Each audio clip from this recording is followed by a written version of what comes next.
ದೇಶಕ್ಕೆ ಯೋಧ, ನಾಡಿಗೆ ರೈತ, ಬಾಳಿಗೆ ಗುರು ಒಬ್ಬ ತಾನೆ. ಅಕ್ಷರ ಕಲಿಸೋ, ಅಜ್ಞಾನ ಅಳಿಸೋ, ಅವನೂನು ಅನ್ನದಾತಾನೆ.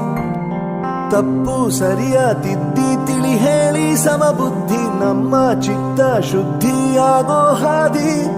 ಎಷ್ಟೇ ದೂರ ಹೋದ್ರೂ ಮರಿಬೇಡ ನಿನ್ನ ಬೇರು, ನಿನ್ನ ಸಾಧನೆಗೆಲ್ಲ ಇದುವೇ ಆದಿ. ಪಾಠಶಾಲಾ